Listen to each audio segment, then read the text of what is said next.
Bike নিয়ে যাওয়া ছিল নিষিদ্ধ, আর সরকার চলে যাওয়ার পরে সবাই বাইক নিয়ে ঢুকছে, তো সুযোগ কেন আমরা নিব না?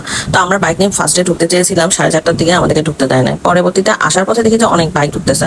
এরপরে আমিও আমার হাজব্যান্ডকে বললাম যে ওরা তো ঢুকতেছে, দেখা পারো কিনা। তো সেনাবাহিনী যারা দায়িত্বে ছিল তারা আমাদেরকে বলতেছে যে হেলমেট ছাড়া কেউ ঢুকতে পারবে না। তো ভাগ্যক্রমে আমরা হেলমেট ছাড়া বের হই না, তো হেলমেট সহ বের হয়েছে। ভাগ্যিস টোল ছিল না, কারণ বাইক আসলে এখানে কখনো যাতায়াত করে নাই। তো আমাদেরকে পরে সেনাবাহিনী বলছে যে সামনের দিকে আর না যেতে, ইউটার্ন হয়ে চলে আসতে। তো ইউটার্ন করে আবার চলে আসছে। আসলে বাইকটা ওরা ঢুকাতে দিচ্ছে হচ্ছে যে জাস্ট একটা রাইড করার জন্য, মানে সবাই এখানে রাইড করার জন্যই ঢুকতেছে।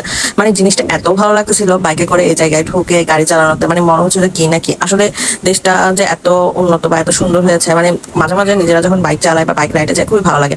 তো আর বেশিক্ষণ থাকতে পারি নাই, কারণ হচ্ছে যে সেনাবাহিনীরা টহল দিচ্ছে, কোনো ধরনের অরাজকতা বা কোনো ধরনের সমস্যা না হয় যেন। কারণ এখন তো দেশের অবস্থা ভালো না, স্বাভাবিকভাবে কখন না কি ভেঙে ফেলে, কারণ সবই তো দেশের সম্পদ। দেশের সম্পদ ভাঙলে কিন্তু আমাদেরই ক্ষতি, এটা কিন্তু মাথায় রাখতে হবে। আল্লাহ হাফেজ। আমার এই টানেলটা ভিডিও যারা যারা দেখছেন শেয়ার করে দিন, আমার খুবই ভালো লেগেছে, আপনারাও জানেন।